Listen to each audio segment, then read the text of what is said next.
આદુ, આમળા અને હળદરનું સેવન કરવાથી રોગપ્રતિકારક શક્તિ વધે છે, વજન ઘટાડવામાં મદદ મળે છે, ત્વચા અને વાળ સ્વસ્થ રહે છે, બ્લડ શુગર નિયંત્રિત થાય છે અને શરીરમાંથી ઝેરી તત્વો દૂર થાય છે. કારણ કે આ બધામાં ભરપૂર માત્રામાં વિટામિન સી, એન્ટીઓક્સિડન્ટ અને બીજા બધા ઘણા બધા ગુણો હોય છે, જે રોગપ્રતિકારક શક્તિ વધારવામાં, વજન ઘટાડવામાં, ત્વચા અને વાળને પોષણ આપવામાં, ડાયાબિટીસ મેનેજ કરવામાં અને શરીરને ડિટોક્સ કરવા માટે પણ ફાયદાકારક છે. આમળા અને લીલી હળદરનો રસ કાઢીને પણ પી શકાય છે. આદુ, આમળા અને હળદરનો શોર્ટ્સ બનાવીને પણ પી શકાય છે. તેનાથી તમારી રોગપ્રતિકારક શક્તિ વધશે. અને શિયાળામાં તો આદુ, આમળા અને હળદર તો પીવી જ જોઈએ.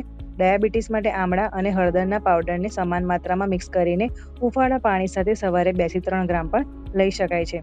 તો શું તમે પણ આ શિયાળામાં આદુ, હળદર અને આમળાનો જ્યુસ પીશો? અગર તમે પીવાના હોય તો મને કમેન્ટ કરીને જરૂર તેના ફાયદા જણાવજો.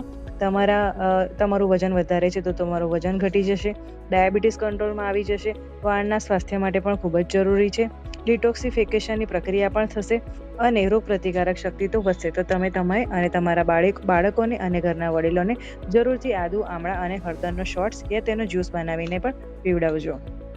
વિડીયો પસંદ આવ્યો હોય તો ચેનલને સબસ્ક્રાઈબ કરજો, વિડીયોને લાઇક કરજો, શેર કરજો. ત્યાં સુધી સ્વસ્થ રહો, મસ્ત રહો. મળીએ આગળના નવા વિડીયોમાં.